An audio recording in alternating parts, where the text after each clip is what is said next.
tensions continue to escalate between the United States and Iran. President Trump now threatening military action as the Islamic Republic carries out just a brutal crackdown on anti-government demonstrators. Thousands of those demonstrators are said to have been killed by military forces, with thousands more injured and arrested. Mary Beth McDade joining us live from the News Center. She's got today's big developments. MB.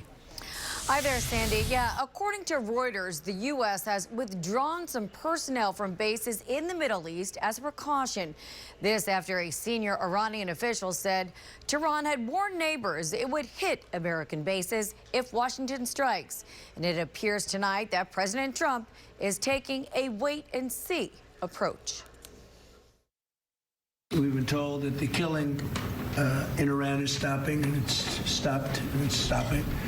And there's no plan for executions or executions.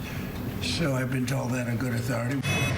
This news comes following weeks of massive anti-government protests that have left thousands of Iranians dead and thousands more detained, as well as threats from the Iranian regime that executions of protesters would begin today. We'll find out about it. I'm sure if it happens, we'll all be very upset. Including you, will be very upset. Political analyst Matt Klink reacts to the president's comments. He obviously wants to pressure an Iranian regime that is the largest sponsor of terrorism in the Middle East. But by the same token, he doesn't want to get the U.S. involved in a forever war. So for him, today's comments are, we're going to watch this very carefully. President Trump had threatened to take very strong action if Iranian authorities began executions and promised to stand with the anti-government protesters. And all I say to them is help is on its way. You saw that I put tariffs on anybody doing business with Iran. The Iranian government held a mass funeral Wednesday near Tehran University and broadcast it on state TV, showcasing the regime's crackdown.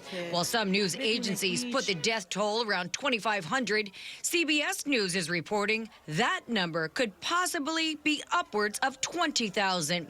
The protests began at the end of December when Iran went into a severe economic crisis as their currency plummeted to an all-time low. Protesters are also rising up against the ruling Muslim theocracy and its strict social restrictions.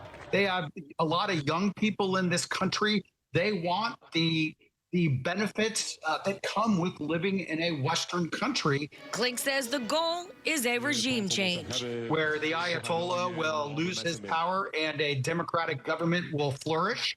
However, I think more realistic is that the government will continue to be neutered. They will be less of a terrorist threat in the region, and the government will soften its tone and hopefully open more to allow the Iranian people more freedom. Earlier today, Iran closed its commercial airspace for about 2 hours without explanation. Meantime, the country remains under an internet blackout. For now, reporting here in News Center, Mary Beth McDade. Send it back to you guys in the studio.